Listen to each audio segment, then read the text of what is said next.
Hey guys, welcome back to Dio and Mike Podcast. Yes. Where we are being rooted in truth And led by the Spirit. Haleluya. Saudara, hari ini kita punya topik yang seru banget. Seru. Saudara. Dan ini mungkin personal buat saya. Betul. Judulnya apa Pastor Mike? Pastor's Kids. Blessings or curse. Nah, Anak hamba Tuhan itu berkat atau kutuk. kutuk. Dan kita juga baru mengadakan a fellowship with Pastor's Kids, some of the Pastor's Kids. lah. Ada juga yang leaders yang bukan Pastor's Kids. Nah, Yeah. Pastor Dio sama saya sendiri juga. Pastor Dio adalah anak seorang hamba Tuhan, pastor, minister. Saya bukan. Yeah. Saya bukan anak seorang pendeta, saya bukan anak seorang gembala. Jadi kita juga melihat dari dua sisi yang berbeda. Tapi kita menemukan bahwa banyak anak-anak gembala dari sinode, denominasi yang berbeda-beda. Banyak yang hidupnya menyesal lahir di keluarga anak gembala. Dan banyak yang bersyukur ada di dalam keluarga gembala. Banyak suka dan duka yang dialami. Dan hari ini lewat podcast ini kita juga mau bicara mungkin ada anak-anak pendeta-pendeta nih. Hamba-hamba Tuhan yang mungkin bertanya-tanya kenapa ya saya lahir di keluarga seperti ini. Apa yang sedang dialami. That's right. Atau mungkin ada orang-orang yang juga tidak lahir di keluarga gembala. Merasa saya kan bukan anak pendeta gitu. Am I qualified? Yeah. Am I called? Kok kayaknya gua nggak dapat kesempatan yang sama sih sama anak-anak gembala. Karena saya juga pernah dengar ada seorang hamba Tuhan yang bukan anak seorang gembala yang sempat berkata enak banget ya dia anaknya pendeta ini, pelayanan gampang, nggak usah mulai dari nol gitu ya, langsung berdiri di atas pundak papanya atau mamanya gitu. So kita mau bahas untuk Pastor's Kids, non-Pastor's Kids, supaya saudara bisa melihat apa sih hati Tuhan di balik ini semua. So, mungkin kita it's only appropriate karena ada Pastor's Kids di sini. Nah, kita nanya dulu nih sama Pastor Dio. So, for you Pastor Dio, jadi anak seorang pastor, anak seorang gembala, seorang pelayan Tuhan sepenuh waktu, is it a blessing or is it a curse for you? At first, awalnya saudara, saya rasa itu bukan sesuatu yang enak. Ya, saya mungkin nggak sampai jauh mengatakan it's a curse. Although I still remembered waktu SD, waktu SD kayaknya, waktu SD kelas 5, kelas 6. Okay. Di rumah saya di bawah ada komsel dan di atas saya maki-maki. Aduh. Not curse, cuman saya kayak mengeluarkan kata-kata yang sedikit kasar begitu ya, maksudnya I hate this, aku benci ini, gitu loh. Aku benci kalau bisa nggak perlu ada komsel di rumah karena waktu keluarga habis segala macam begitu. I still remember that, gitu loh. Dan saya kalau bisa papi nggak jadi pendeta gitu, saya ngomong di atas lantai 2 di kamar aku tuh, gitu. Saya ingat ngomong itu sama SD. siapa? Sendiri? Ngomong sendiri aja, ngomong sendiri aja. Gitu. But then now you yourself a man of God, seorang gembala, seorang pelayan Tuhan sepenuh waktu. Ngelihat ke belakang tentu ada sacrifices ya. Apalagi when you were young, waktu masih kecil dan memiliki orang tua yang melayani sepenuh waktu. Tapi now sebagai seorang gembala yang juga udah punya 2 anak, Afiel and Briel, what would you say to the same you yang ngomong di ruangan itu when you were young? You know, if I can teleport to the past, saya akan bilang bahwa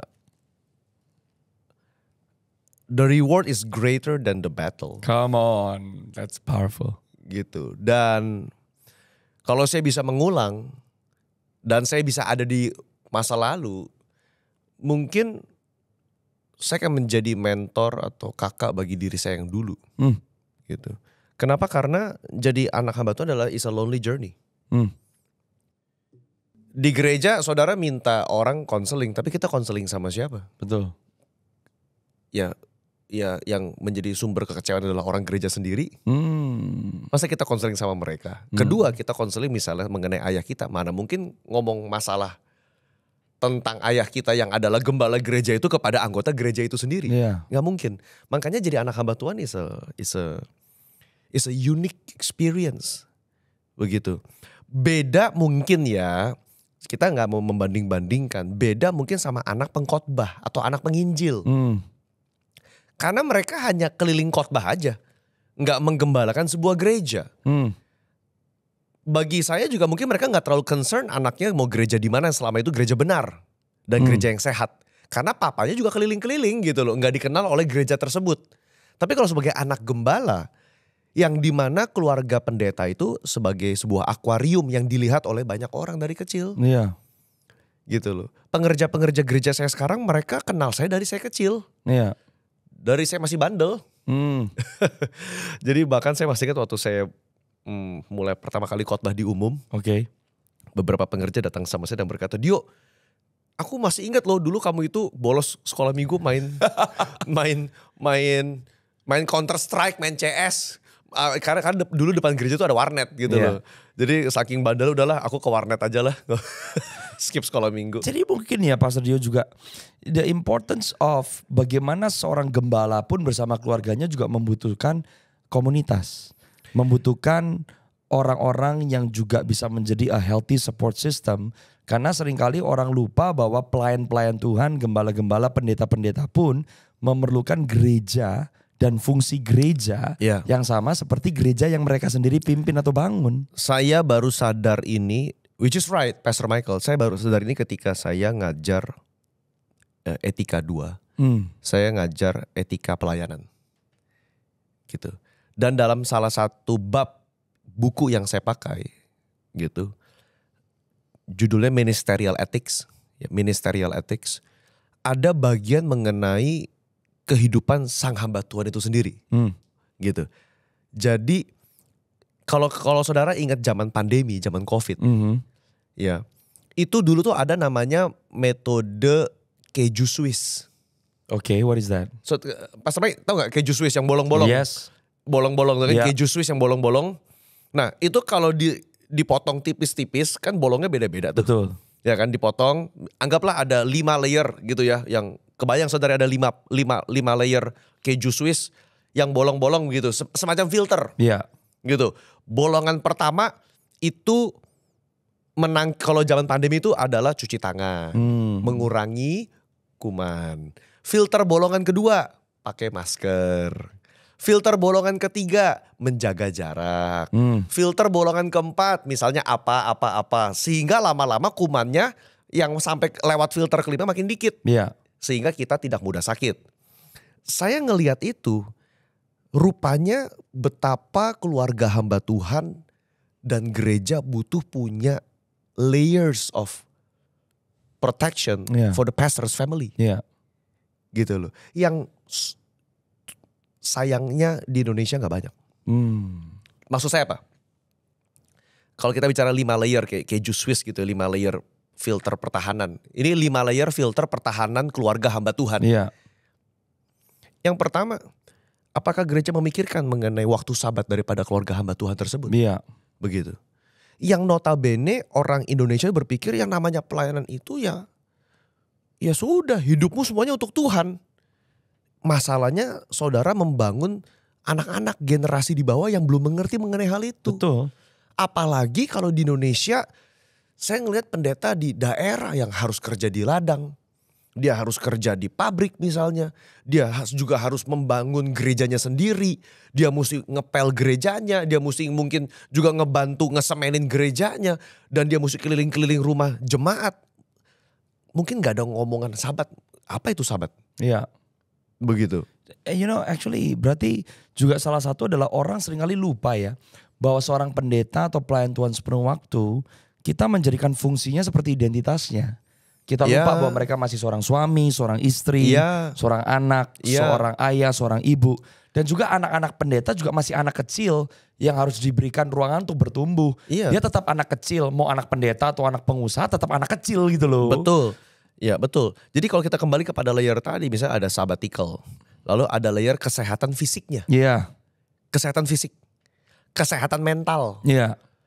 Integritas dalam pelayanan, contoh dia punya komunitas gak? Iya. Jadi komunitas hamba Tuhan pun menjadi bagian daripada proteksi pertahanan keluarga hamba Tuhan. Iya. Sebelum mereka jatuh. Betul.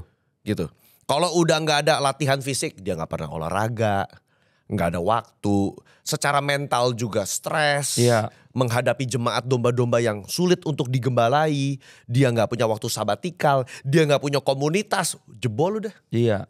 Yang paling utama, yang pertama itu ya filter utama adalah hubungan pribadi dengan Tuhan. That's right. Nah ini yang seringkali hanya difokuskan ini doang. Nggak salah. Memang kadang-kadang Karena kalau penting kita itu. sama Tuhan juga udah nggak beres, ngefek kemana-mana. Iya. Tapi ada layer lain, filter lain yang penting gitu loh. Komunitas, saya ambil contoh di satu aja, komunitas hamba Tuhan. Memang saya tumbuh di gereja GB Puri Indah ya, yang Pak Samuel, papi saya bangun itu. Itu memang waktu itu kita bertumbuh pesat begitu loh. Karena visi dari gembala sidang kita Pak Niko, begitu loh. Pak Niko kan restorasi Pondok Daud, pujian penyembahan. Dan saat itu tahun 90-an itu expand luar biasa, masif Pak Niko. Kita juga berkembang begitu loh. Nggak cepat sih, belasan tahun. Tapi gereja GB Puri itu berkembang begitu loh. Iya. Membangun gereja dan saat itu papi saya belum full time. Masih kerja di marketplace. Iya.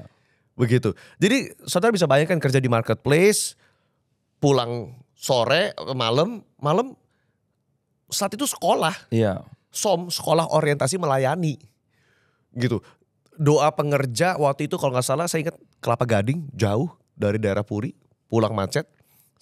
Jumat ada FA, Family Altar, semacam komsel saat itu. Sabtu persiapan, Minggu ibadah. Jangan boro-boro deh ngomong soal anak pi mau jalan-jalan, boro-boro nggak ada. Iya. Gitu. Ditambah saat itu, kalau saya nggak salah ingat ya, konsep, ya ini saya nggak bilang salah atau benar, tapi tradisi Pentakosta klasik saat itu masih kental. Bioskop tuh sesat. Ke bioskop tuh kayak ke tempat gelap gitu lah. Iya. Ya which is gelap memang, cuma maksudnya literally gelap gitu loh. Jadi hiburan kalau kita anak SMP gitu ngeliatin teman nonton bioskop sama orang tua, I don't have that memory. Iya. Gitu loh. Tapi kita juga lihat ya saudara, mungkin ada juga yang melayani, saya sendiri juga pelayanannya banyak keliling.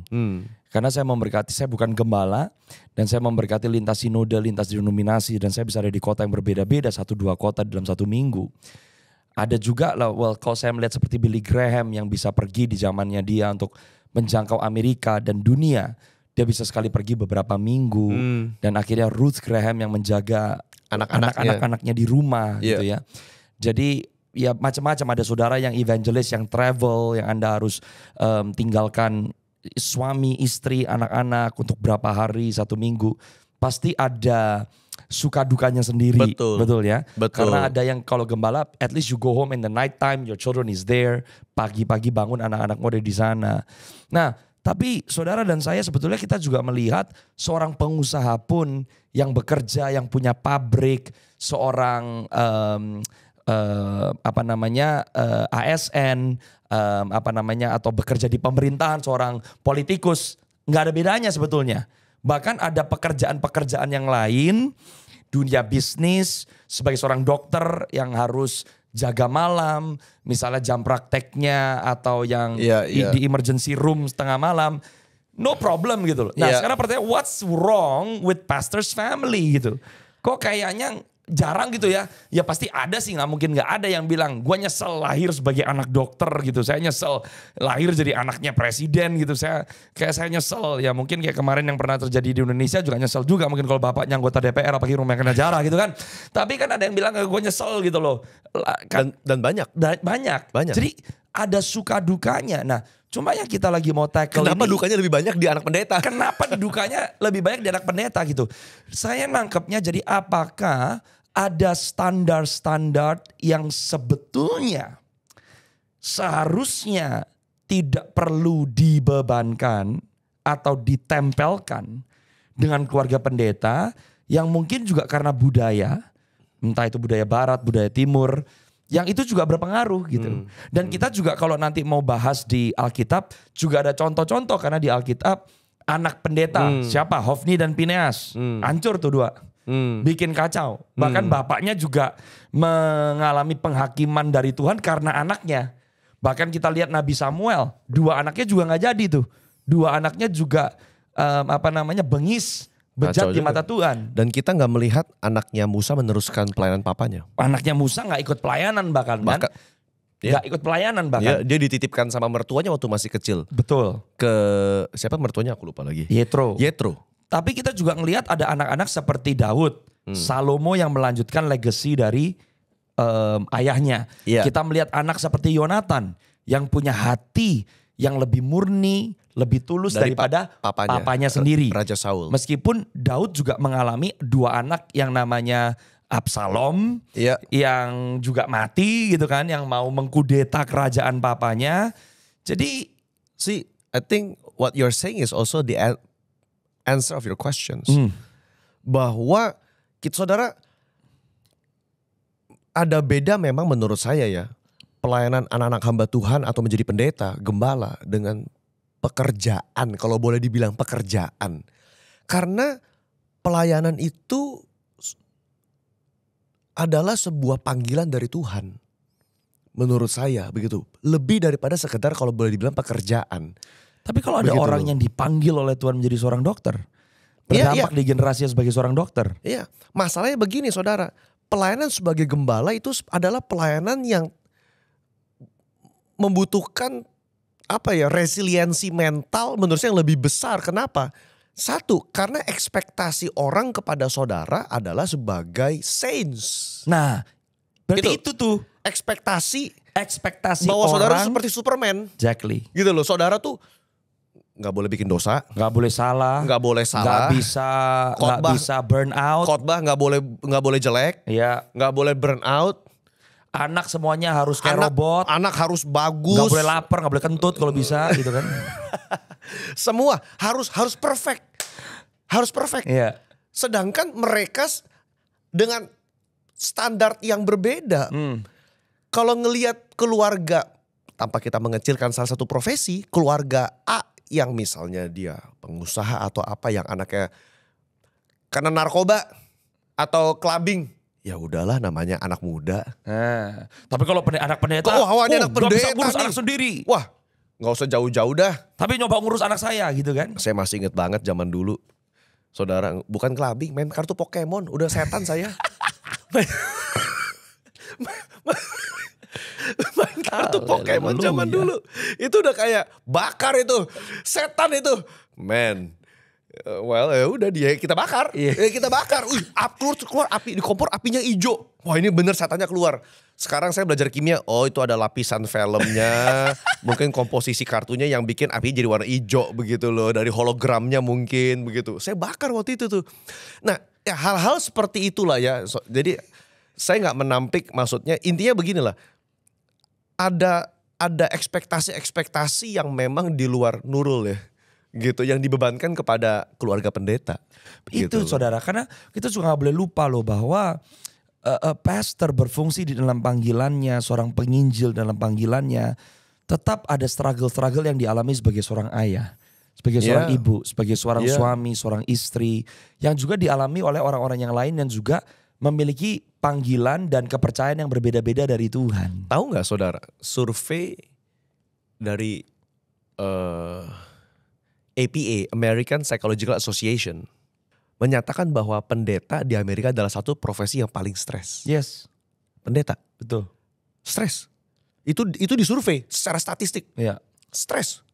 Saudara, mungkin clergy ya namanya clergy. Itu salah satu pekerjaan paling stres tuh clergy.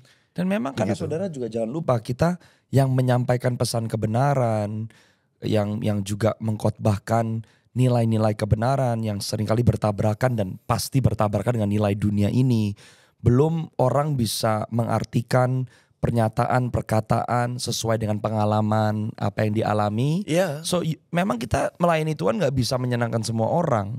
Tapi memang di dalam melayani pekerjaan Tuhan, karena itu adalah menyangkut moral, menyangkut spiritualitas, dan juga itu menyangkut sebetulnya menyentuh semua aspek, karena itu menyentuh karakter, menyentuh cara pandang, prinsip, dan kita tidak mungkin bisa menyenangkan semua orang gitu. Iya. Tapi saya juga mau berkata, saya yang bukan seorang anak pendeta, tapi saya punya anak sekarang. Anak-anak saya adalah anak pendeta. Betul. Gitu. Dan buat saya selalu mau menanamkan bahwa saya mau anak-anak saya bangga. Karena ayahnya melayani Tuhan. That's true. Dan ya sekali lagi saya suka mengkhotbahkan bahwa yang membedakan kita hanya fungsi gitu loh. Saya dengan saudara yang menyaksikan yang mungkin tidak dipanggil sebagai seorang pengkhotbah, pastor, gembala dan dikaruniai dengan karunia-karunia yang berbeda. Saudara dan kami yang membedakan hanya fungsinya. Tapi identitas kita adalah kekasih Kristus, murid Kristus, pengikut Kristus, tebusan Kristus. Nah, saya mau anak-anak saya bangga bahwa ayahnya dipercayakan oleh Tuhan untuk melayani sepenuh waktu. Dan tentu saya juga shield, apalagi hari-hari ini bergerak di social media, orang-orang yang tidak setuju dengan pesan-pesan yang disampaikan, kata-kata makian, kata-kata yang menyerang karakter gitu. Saya nggak mau anak-anak saya sampai baca gitu kan, biar itu saya aja yang terima gitu. Tapi di situ saya juga belajar kita tetap harus menghidupi yang Tuhan Yesus ajarkan, jalan dengan kasih, tetap tersenyum gitu kan, rendahkan diri di hadapan Tuhan. Tapi menjadi seorang anak pendeta, saya nggak mau anak-anak saya menyesal atau merasa malu. Dan saya cukup, saudara survei di generasi bapak-bapak milenial sekarang di Indonesia, saudara, menunjukkan bahwa generasi orang tua milenial menghabiskan waktu sudah 2 kali lipat lebih banyak daripada generasi baby boomer kepada kita. Come on. Jadi itu ngomong tentang juga keadaan lifestyle pada generasi itu berubah. Dan saya ngelihat saya menghabiskan waktu untuk anak-anak saya mungkin lebih banyak dibanding ketika ayah saya menghabiskan waktu untuk saya. Betul. Gitu. Karena dulu memang tuntutan pekerjaan. Satu. Mereka nggak salah. Dan kita juga ada di dalam zaman sekarang fasilitas memudahkan banyak hal. Fasilitas memudahkan. Itu betul. Dan kedua, saya seperti kata Pastor Michael bilang, saya senang ketika anak saya Aviel berkata, kau ntar gede mau jadi apa? I wanna be a pastor like you. Gitu loh. Makanya setiap kali khotbah saya ajak. Kalau lagi nyembah saya ajak. Kenapa? Karena saya masih ingat. I think one of the blessings dari anak gembala adalah you are mesmerized by your dad when he's preaching. Dan orang pada bilang, wah dia khotbahnya mirip papi. Ya gimana enggak, dari kecil ngeliatin dia terus khotbah. Tanpa sadar kita belajar dari bapak kita begitu loh. Saya terimpartasi dari ayah saya ketika khotbah begitu loh. Dan saya juga mau ngomong sama Pastor Dio, saya yang bukan anak gembala, I love my parents, di dalam yang menjadi visi Tuhan buat hidup mereka. Tapi saya juga bisa bilang saya ngiri sama Pastor Dio. Saya, yang punya sosok figur yang sudah mencontohkan apalagi bagaimana melayani, membangun sebuah pelayanan gitu kan. And I think there's a blessing, dan mungkin juga ada orang-orang yang bukan anak pastors atau anak pendeta atau saudara mungkin adalah generasi pertama dalam keluarga yang dipanggil oleh Tuhan. Bersemangatlah gitu. And many people wish to be in your shoes, Pastor. Dan I thank God for that. Begitu loh. Banyak orang berpikir begini, saudara, zaman dulu sebelum mungkin abad pertengahan 15, 16, 17. Itu tuh orang tuh nggak banyak pekerjaan. Pembuat sepatu, shoemaker, pembuat bangunan, dan orang terkenal karena pekerjaan legasi keluarga. Pembuat sepatu generasi keempat. Pembuat jas generasi ketiga sejak tahun 1700. Jadi ada legacy. Tapi sejak ada waktu itu ada ekspansi di mana setiap, kalau nggak salah dari John Calvin, salah satunya yang juga menegaskan bahwa setiap pekerjaan adalah panggilan Tuhan. Gitu. Dan kamu dibebaskan nggak harus mengikuti jejak ayahmu. Sehingga setiap anak dulu pokoknya gini, anak pembuat sepatu pasti kerjanya tukang sepatu, udah kira-kira begitulah. Anak pembuat keju, anaknya pasti bikin keju. Udah, kamu nggak punya destiny lain. Sekarang kita bisa bebas. Papanya pendeta, papanya dokter, anaknya content creator. Gitu loh. Sekarang bebas. Dulu nggak begitu. Dulu nggak sebegitu bebas. Tapi saya ngelihat ada benefitnya. Kenapa? Karena ketika anak pendeta melihat papanya membangun gereja, asam garamnya, suka dukanya, tidak ada proses yang lebih baik menyiapkan seorang suksesor ketimbang sekolah kehidupan bertahun-tahun melihat bapaknya. Nggak ada. Itu nggak ada. Dan Tuhan rindu sebetulnya kan, generasi lepas generasi terus membangun, mengenal Tuhan lebih dalam, mengenal Tuhan lebih daripada generasi sebelumnya. Iya. Jadi apakah salah untuk seorang pendeta mau anaknya meneruskan pelayanan dan juga terlibat di dalam membangun tubuh Kristus? Sama sekali tidak. Tidak salah. Tapi juga saudara gak bisa lupa Iya. ada faktor panggilan Ada Tuhan, fakta ini. pengurapan Tuhan, Betul, karunia Tuhan. Betul. Ada yang juga memang tidak mendapatkan karunia dan panggilan tersebut yang gak usah dipaksa. Betul. Dan kita udah dapat banyak contoh, Reinhard Bonke. Ya. Anak-anaknya tidak dipanggil seperti papanya menjadi seorang penginjil. Bahkan dia akhirnya meneruskan jubahnya kepada orang lain. Orang lain. Kalau nggak salah Daniel Kolenda yang Kolenda. meneruskan gitu. Iya. Benny Hinn anak perempuannya menikah dengan seorang pendeta juga, sekarang juga ibu gembala gitu kan. Iya. Jadi every case is different. Betul. Tapi untuk seorang hamba, saya berdoa, saya mendedikasikan anak-anak saya, khususnya anak pertama saya. Karena saya rindu supaya Tuhan juga bangkitkan generasi yang berikutnya. Iya. Nah bagian saya sebagai orang tua adalah terus menanamkan dia untuk mengejar Yesus nih. Iya. Bukan jadi samuannya, bukan sebuah pekerjaan atau pelayanannya yang dibangun. Tapi to follow Jesus sambil melihat apa sih yang menjadi kepercayaan Tuhan lewat karunia, talenta, kemampuan yang Tuhan berikan. Ya. To help guide. Untuk konteks ini saudara ya. Well, saya ngomong ini mungkin saudara bisa gak setuju. It's okay, but this is my opinion. Oke. Ada pendapat mengatakan bahwa anak gak perlu didorong. Anak gak perlu diangkat. Anak gak perlu dikasih dibantuin pelayanan. Karena nanti kalau dia ada panggilan itu dan Tuhan yang akan mengangkat dia. In a way saya setuju loh. In a way. Saya setuju loh. In a way. I also agree. Karena kalau bukan panggilan kamu gak akan bisa. Gak bisa. Tapi kalau anakmu ada panggilan, that's a different story. Yes. Dan kalau seorang bapak mengenali panggilan dalam hidup anaknya, dikonfirmasi oleh beberapa nabi, jemaat, teman-teman pendeta berkata, anakmu ini punya panggilan loh. Tapi kita sebagai bapak nggak mau mendorong anak kita, maka bagi saya itu sebuah kesedihan. Satu kata Pastor, saya setuju banget. Kalau kita nggak mempersiapkan. Kalau kita nggak mempersiapkan gitu loh. Kita itu lalai loh. Beda, sekali lagi beda kalau memang anaknya nggak punya panggilan. That's right. Dipaksa-paksa anaknya akan stres. Dan banyak anak pendeta stres. Dan waktu seseorang tidak dipanggil oleh Tuhan, nggak ada buah, nggak ada karunia, tidak ada sebuah tanda tangannya Tuhan gitu yang gak bisa direkayasa, gak bisa dipaksa gitu. Contoh saudara, saya dengar pengkhotbah gitu, gembala, saya tiap kali bikin khotbah saya stres. Saya jadi mikir, saudara dipanggil apa enggak? That's right. Loh, kok tiap bikin khotbah stres? Saya kalau ketemu jemaat, saya gak mau deh. Tangan saya dingin, mau pusing, mau semaput gitu. Ujungnya jemaat gak pernah ketemu gembalanya. Exactly. Apakah berarti engkau dipanggil menjadi gembala apa tidak begitu loh. That's right. Oke, mungkin saya gak ngomong introvert extrovert loh. Ini gak ada hubungan sama introvert extrovert. The gift. Kalau saudara dipanggil sebagai gembala sedangkan jemaat mau ketemu gembala susah banget. Karena ingatkan ini the ministry of Jesus. Iya. Kita hanya sarana Tuhan untuk melakukan pelayanannya Tuhan sendiri sebetulnya. Iya, jadi I enjoy digging the word of God, siapin firman, saudara pulang ibadah. Bahkan saudara berapa kali saya khotbah, itu pendeta setempat host yang mengundang saya cepat-cepat memasukin saya ke dalam ruangan pendeta. Saya beberapa kali bilang, wait, kenapa Pak Pendeta? Kenapa Pak Dio? Enggak, saya mau duduk aja, siapa tahu ada jemaat mau ketemu. Iya. Bukannya wah ini mau minta tanda tangan. Bukan, karena lagi khotbah saya bilang saudara yang mau didoakan saya tunggu. That's right. Atau mungkin saya lagi khotbah orang terjamah dengan firman, Pak Pendeta tolong doakan saya. Boleh dong. Iya. Bukan artinya kita sok-sok, wah ini Dio mau cari kesempatan ketemu. Enggak. Dan waktu itu betul akhirnya saya tunggu 5 menit. Ya bukannya lebay kayak tunggu 1 jam sampai ketemu saya dong. Enggak, 5-10 menit aja.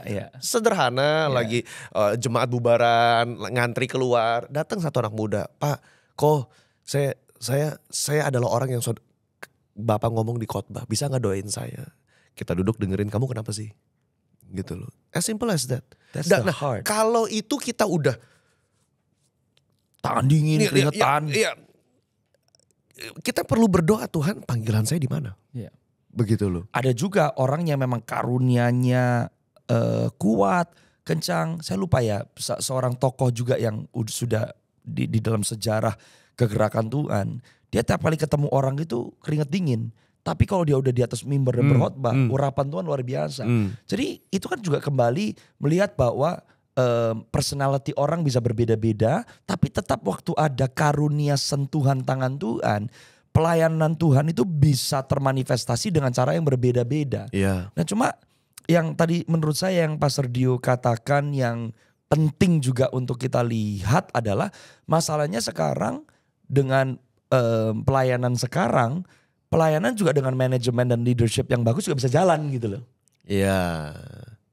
Gitu. The organization can move. Manajemen menggantikan juga aspek Roh Kudus. Exactly. Sehingga nggak butuh panggilan-panggilan amat. Exactly.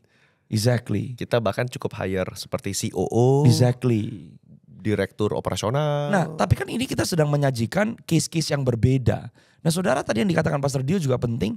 Jangan sampai juga makanya kita melihat. Nah, sekali lagi nih, ini bukan, oh ini membela pendeta nih. Ya, ini berarti enggak. Kalau saudara masalah jemaat ngelihatnya bukan manusia, tapi ternyata standarnya Yesus, sang kepala gereja juru selamat itu udah mulai ditaruh sebagai barometer untuk menilai seorang manusia. Ya kamu akan pasti kecewa lah. Iya. Karena manusia tetap punya keterbatasan gitu. Iya. Saudara ada satu ayat bagus ya. 1 Timotius 5 ayat yang ke-17. Oke.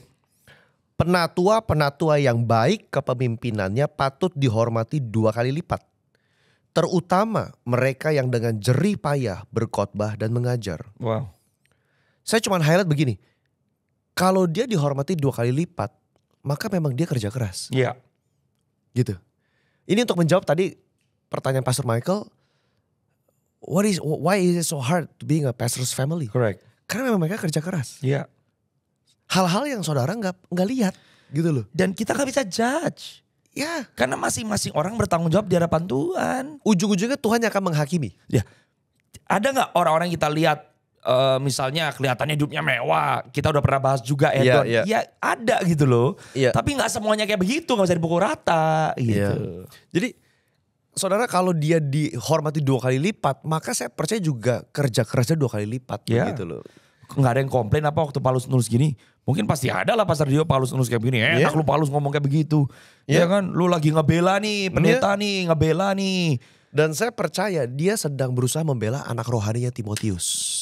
Itu hati Bapak Yes. Itu hati Bapak. Dan saya bilang sama diri saya sendiri. Saya bilang sama tim anak-anak muda yang saya bina. Saya janji saya kalau jadi besar dalam arti usia ya, bukan kapasitas, bukan dalam arti jumlah jemaat. Jadi dewasa gitu, makin bertambah tua. Saya mau menjadi gembala yang membela anak-anak rohani saya. Gitu loh. Karena saya ngelihat kadang-kadang dalam iklim gereja Indonesia. Iklim gereja Indonesia. Man, this is gonna be a bit susah juga diomongin nih. Tapi saudara, iklim kita sedikit toksik. Dalam arti begini. Kita mau melayani tapi karena gak ada komunitas, semua itu kayak prajurit dikirim ke medan perang sendirian, mati aja udah selesai, bye-bye. Iya. Udah gitu loh.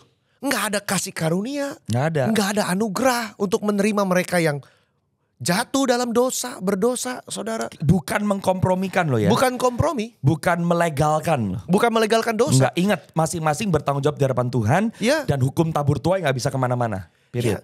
Cuman hamba Tuhan butuh komunitas. That's right. Apalagi anak hamba Tuhan. Begitu loh. Kalau sekarang kan kayaknya ada orang yang jatuh gitu. Kok bisa bunuh mati gak bisa bangun sekalian gitu kan. Iya.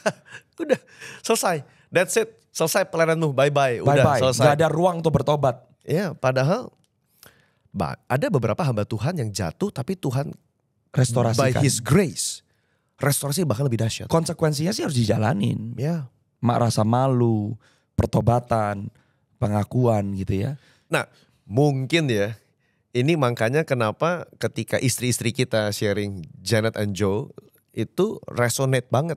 Kenapa? Karena itu juga mewakili satu dunia yang jarang disentuh. Istri hamba Tuhan. Istri hamba Tuhan. Jarang disentuh itu. Iya.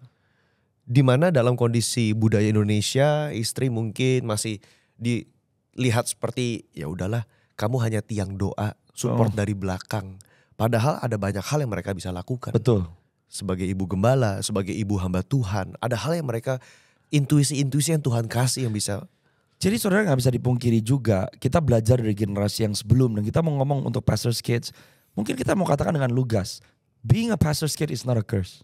It is not a curse. It is a blessing. It is a blessing. It is a blessing.